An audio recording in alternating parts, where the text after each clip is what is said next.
presentation para sa Friday. Ayan. So, ang SSLG po yung nagpapalaro para sa mga CAT.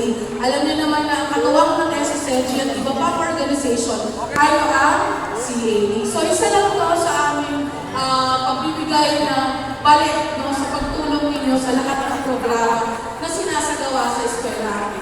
So,